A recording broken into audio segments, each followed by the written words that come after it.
सिल्लोड येथील अग्रमानांकित संत एकनाथ विद्यालयात बालिका दिनानिमित्त क्रांतीज्योती सावित्रीबाई फुले यांना अभिवादन करण्यात आले। या कार्यक्रमाचे अध्यक्षस्थान संत एकनाथ माध्यमिक विद्यालयाच्या मुख्याध्यापिका श्रीमती हेमलता बोरोले यांनी स्वीकारले। तर प्रमुख पाहुणे म्हणून पोलीस रक्षक शेषराव उदार, भूषण चौधरी PC, श्रीमती DD चिकटे दामिणी पथक, श्रीमती IS मुंडे दामिणी पथक, संत एकनाथ प्राथमिक विद्यालयाचे मुख्याध्यापक श्री दिनेश गोंगे यांची उपस्थिती होती। यावेळी पोलीस रक्षक श्री शेषराव उदार यांनी क्रांतीज्योती सावित्रीबाई फुले यांच्या प्रतिमेला पुष्पहार अर्पण करून या कार्यक्रमाची सुरुवात केली।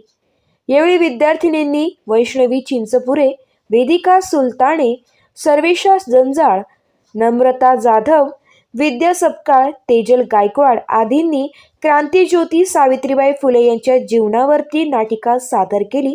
तर कल्याणी साबळे, साक्षी साळवे, स्वराली परदेशी यांनी क्रांतीज्योती सावित्रीबाई फुले यांची वेशभूषा सादर करून सर्वांची मने जिंकली।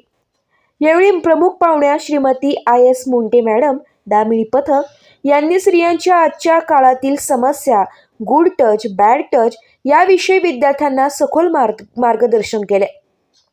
यावेळी विद्यार्थ्यांना शस्त्राविषयी माहिती देण्यात आली।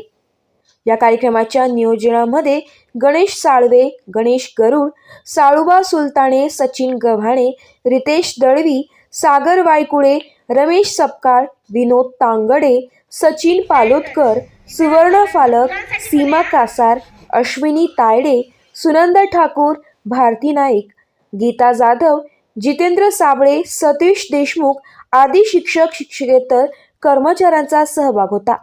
या कार्यक्रमाचे सूत्रसंचालन वैष्णवी घोडके व सानिका गाढवे यांनी केले। तर आभार प्रदर्शन सहशिक्षक श्री गणेश गरुड यांनी मानले। स्टार 1 महाराष्ट्र न्यूजसाठी प्रतिनिधी सलीम कुरेशी, सिल्लोड।